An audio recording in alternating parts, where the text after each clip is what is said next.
Hey there, my name's Curtis Lucas and you're watching Empire Building.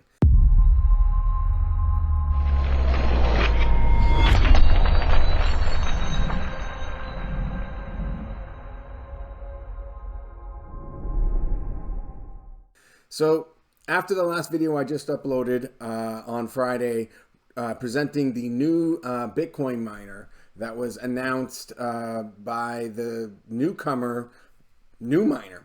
As I mentioned in that video, this was a very big deal for the two companies, Gryphon Mining and Sphere 3D, who are in the midst of a merger. The announcement of this deal would catapult them to probably nearly the largest Bitcoin miner operation in the world. This was a very big deal, and it was this miner that was going to help make this a reality. But since I've uploaded that video, there have been a lot of skepticism pouring in about the legitimacy of this miner, and a lot of red flags that have been raised. I have to admit that I myself was pretty excited when I first heard this announcement, much like everybody else. So I decided to take a much closer look at this through the lens of a skeptic. I mean, I am a scientist first. I'm an engineer and a scientist. So for just a moment, let's take off our moon boy hats and take a look at this objectively. And make sure you stay tuned through the entire video because there's a ton of information I'm going to be going through on this. Before I get into it though, I will acknowledge that I have reached out to NuMiner as well as Gryphon Mining, but not yet Sphere 3D. I still intend to do that, and I am starting to make some traction on that front. But while I'm waiting to hear back, we're going to address some of the concerns that have been raised. So I am going to be approaching this as fairly and as impartially as I can, but know that some of these issues, some of these red flags that have been raised do raise legitimate concerns. And they are issues that must be addressed by management for all parties involved because they are significant. So starting off again, this is the NuMiner website showing this revolutionary new Bitcoin miner with some very impressive specs. I've already reviewed this in pretty significant detail in the last video, so if you haven't seen that, I'll leave the link up here in the description. But let's just go into this a little bit deeper. Obviously, yeah, at first glance, this is a very appealing, aesthetically pleasing looking machine. But when you do take a closer look at this, it does raise some concerns. Some questions over why is it designed the way that it is, because for a Bitcoin miner it doesn't make a whole lot of sense. And while I was reviewing all this stuff, I came across one image on StockTwits that was quite funny, and let's face it, it did make me laugh. This was originally put forward by Coin Heated on Twitter, and yeah, this was it's a very comical way of looking at this machine. Obviously, all the green definitely resembles Mountain Dew, so there's a lot of those jokes in here. Mountain Dew water feature, 12 tiny toolless panels, hash boosting sticker, tribal tattoo laser etched pattern that floats 20 millimeters away from the machine, exists in a different time-space continuum. Obviously, yeah, there's a lot of poking fun here. More swappable spheres of Mountain Dew atomizer chamber for direct chip injection. In the back here, nothing, absolutely nothing. Never ask about this area again. Yeah, I had a pretty good laugh when I saw this. But all jokes aside, yes, a lot of these things just don't seem to quite add up. The fact that there are 2 sticks of RAM. RAM isn't present on ASIC mining machines. There's no purpose for that. Inside an ASIC mining machine, what you have are hash boards. They look very, very different. And just looking at the construction of this device, I don't even know where those hash boards would be. So yeah, there's a lot of questions here to do with this design. So we take it a step further, and what we have found is that this design, while it looks comical when thinking about it as a Bitcoin miner, all these devices actually do serve very specific purposes, but it's not a Bitcoin miner. And this is obviously a massive red flag. This is a real machine that exists today, but it doesn't mine Bitcoin. This is designed by a company called Cerberus that developed this machine as a way to process large amounts of data for AI technology or machine learning.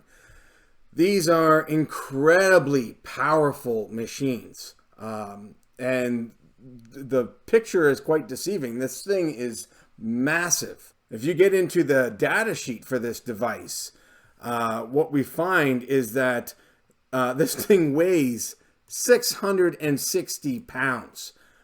It consumes an astonishing 23,000 watts, 23 kilowatts of power. I calculated based on the announcements that the device that they were proposing would consume approximately 8,888 watts. So yeah, the real machine consumes substantially more. This is actually built around a groundbreaking technology whereby the processing power inside this real machine is the largest processor ever built. It is a processor the size of an entire wafer. The first, well, technically the second of its kind. The first of its kind was the first generation model that Cerberus had developed. So yeah, there's even more information. You can see why this machine looks the way that it does is because all of those components are swappable. They're meant to come apart. You can see what this thing is truly designed to accomplish. And yeah, as you kind of, there's some fascinating information on this website to do with this. But again, it doesn't have anything to do with mining Bitcoin. All of these little devices here, these are power supply units that are swappable. And there are other devices in here. This is a water pump meant to circulate and cool the processing chips. Yeah, so various other devices, but nowhere in here will you see hashing chips or hashing boards. So this does raise a legitimate explanation. Is it possible that perhaps they've partnered with Cerberus and taken this groundbreaking technology that Cerberus has developed and modified it perhaps to mine Bitcoin? I mean, utilizing the largest processor ever made, and specifically maybe designing it to mine Bitcoin. Is that possible? It is potentially possible, but again, we have to acknowledge the fact that for starters, these machines are incredibly expensive. I did some digging into this as well, and there's an article here that explains how their model is essentially set up. These machines are so expensive that it's not really practical for most companies to actually purchase them. Those that are actually wanting to utilize it to perform those machine learning activities, they subscribe to it through a cloud service that costs an astonishing $60,000 a week at an entry level. That's based off one machine. So let's say you wanted to buy one of these machines and mine Bitcoin with it. What would it cost you? Well, they don't actually disclose that kind of information. However, they do mention that right here, that discounts are provided for multi-month or multi-year contracts. Cerberus does not disclose list prices for its CS systems, but buying a CS2 system outright will set you back several $1,000,000. So yeah, this wouldn't exactly be a very practical machine to be using to mine Bitcoin. And it's certainly not consistent with the announcement that was made.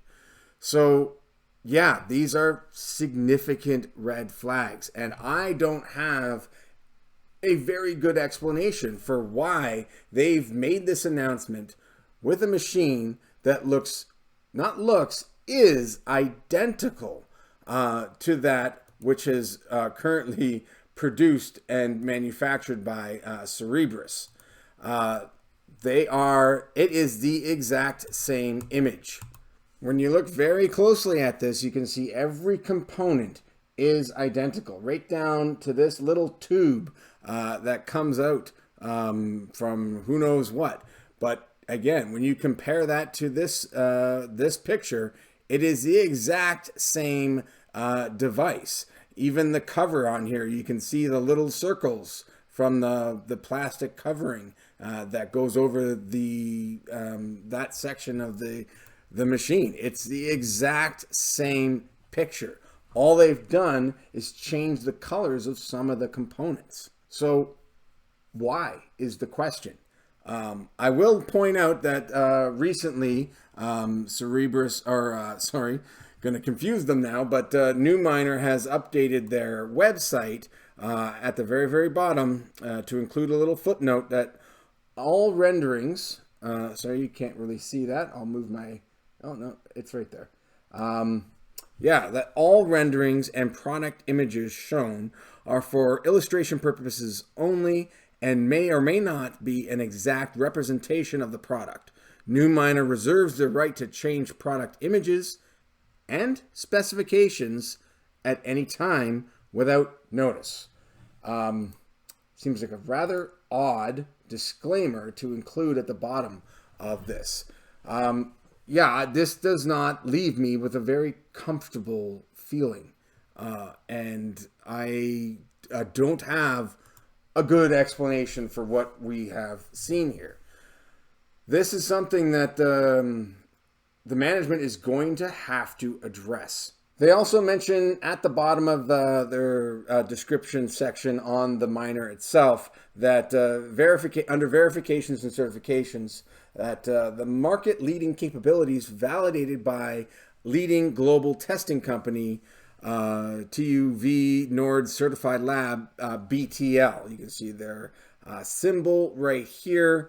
And that organization, well, in my interactions on Twitter, I came across somebody who had reached out to that organization, and they got a response that the NM440 does not appear in the BTL listings of tested products, which definitely prohibits the use of the BTL mark.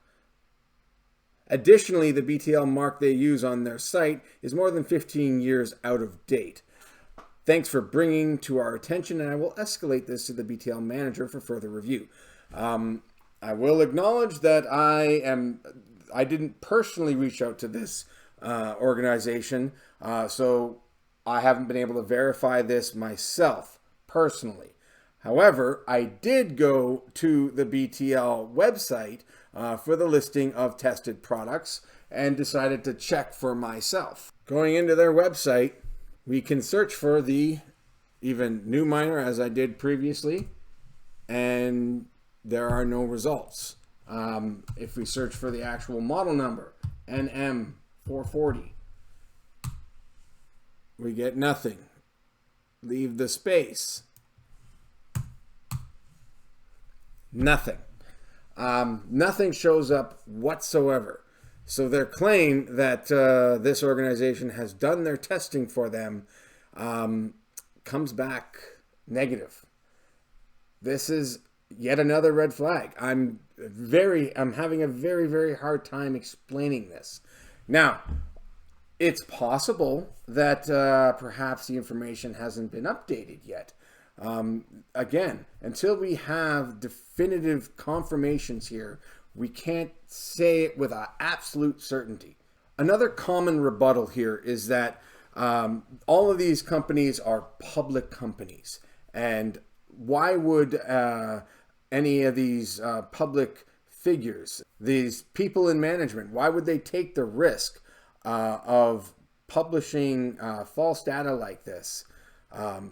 So somehow that is something that we should just trust. But you know, this is Bitcoin. We verify. We don't trust. And the fact of the matter is, none of that has stopped the numerous instances where this type of fraud has occurred before. Even in recent history, we've had numerous examples of this taking place. These were all real video of the truck. There's no renderings there. This is the real truck. This is a real fuel cell. This is the real battery, the real powertrain, everything in it. 800 volts of real.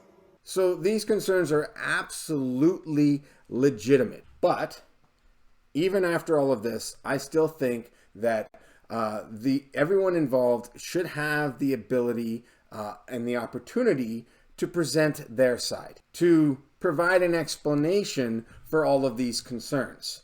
I'm very interested in hearing what that explanation is going to be, but it's got to be a good one. Because as far as I can see, there is no legitimate excuse for parading this image out to promote this new miner when we all now know full well that ain't it. They did not develop that design.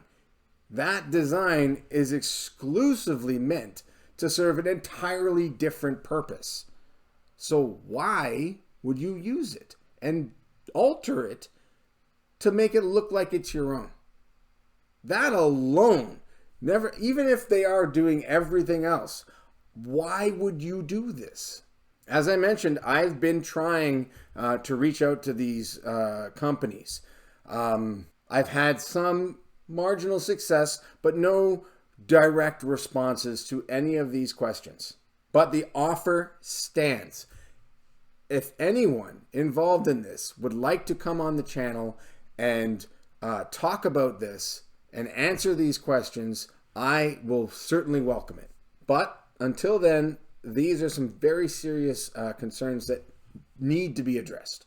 I also want to take this moment to thank every one of my Patreon supporters that worked with me on uncovering a lot of this information. I mentioned in the last video that community acts like a think tank. And when this situation began to develop, we worked very, very hard to gather as much information as we could. And there's no way I would have been able to uncover as much as I did without their help.